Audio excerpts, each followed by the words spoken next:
এই যে ভোটের পার্সেন্টেজ বা ভোট বৃদ্ধি এই ভবানীপুর নিয়ে কেন এত শুভেন্দু অধিকারী এত কনফিডেন্ট, এই বিষয়গুলো তো আলোচনায় উঠে আসবেই।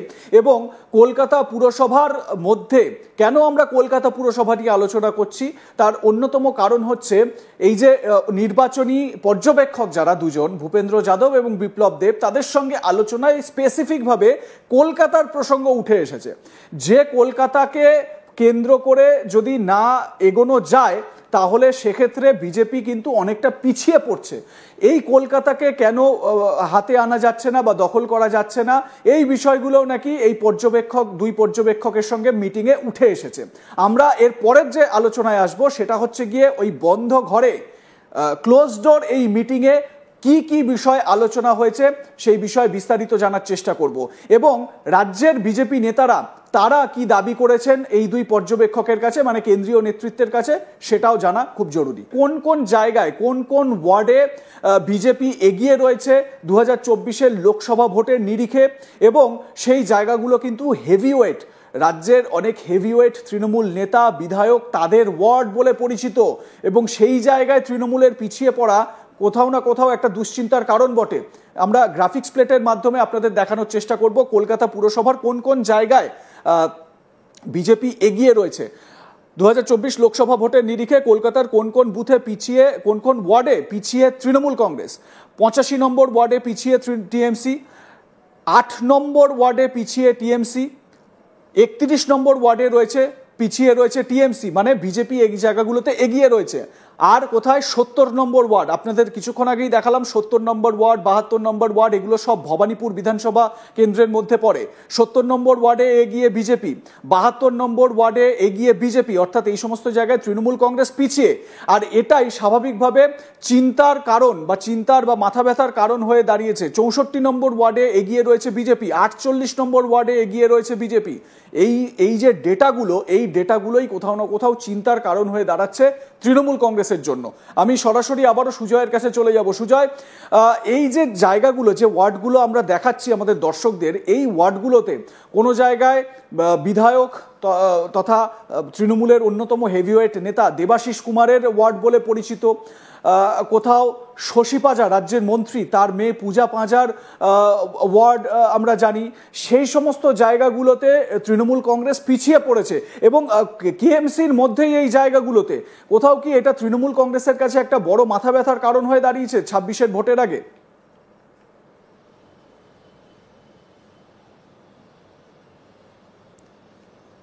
হ্যাঁ, একেবারেই তাই।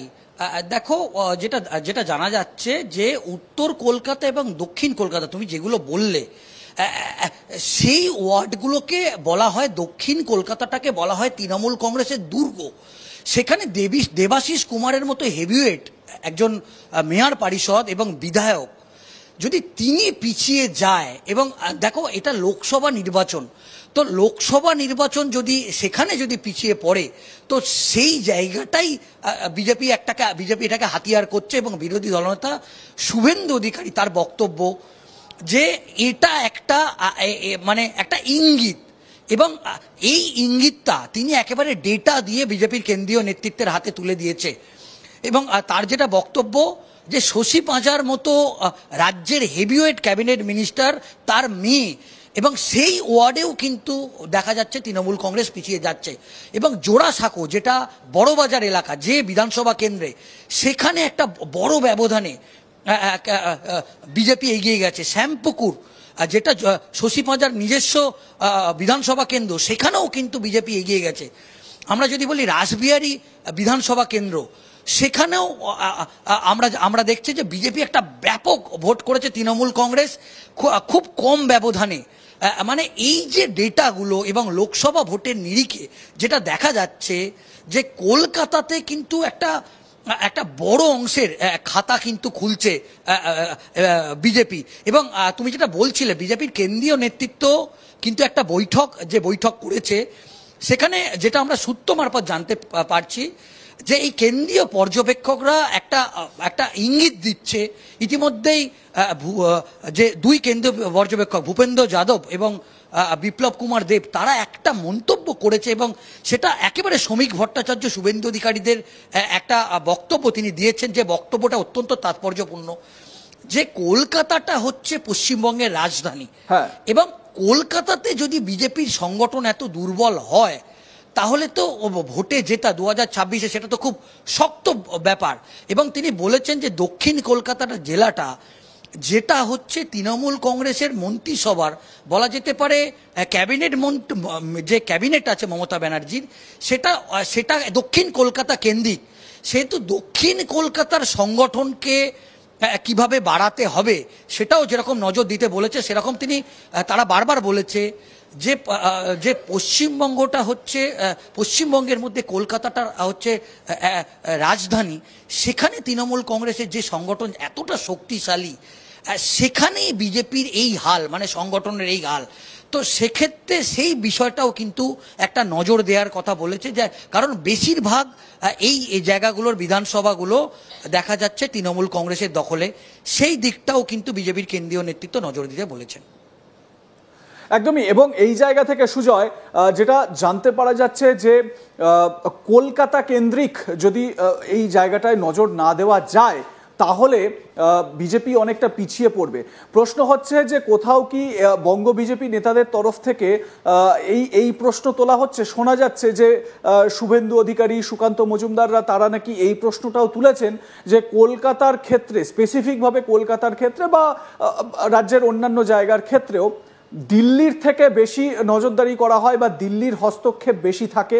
এবং বাংলার তরফ থেকে নাকি বলা হচ্ছে, মানে বাংলার নেতাদের তরফ থেকে নাকি এটাও বলা হয়েছে যে বিহার মডেল, ইউপি মডেল বা অন্য কোনো রাজ্যের মডেল নয়, পশ্চিমবঙ্গে জিততে গেলে বাংলা মডেলেই কাজ করতে হবে। এই রকম বার্তাও কেন্দ্রীয় নেতৃত্বের কাছে তুলে ধরা হয়েছে।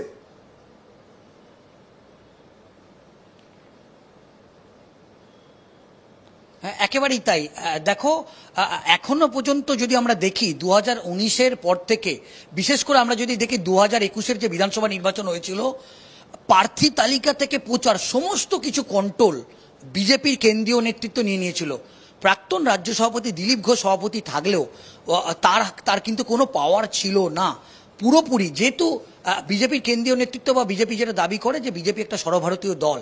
কিন্তু যেটা দেখা যাচ্ছে যে এই যখন বিধানসভা নির্বাচন হয় তখন কিন্তু অন্যান্য স্টেট থেকে প্রচুর পরিমাণে কেন্দ্রীয় নেতা তারা এখানে আসে এবং তারা তাদের মতো করে এখানে কিন্তু নির্বাচন করে।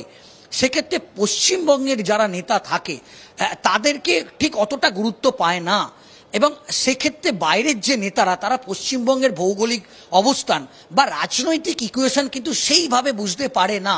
এবং এটাও ইতিমধ্যে আমরা সূত্র মারফত জানতে পারছি, এই ব্যাপারটা কিন্তু তাদের তরফ থেকে কেন্দ্রীয় নেতৃত্বের কাছে একটা বিষয় তুলে ধরার চেষ্টা করা হচ্ছে।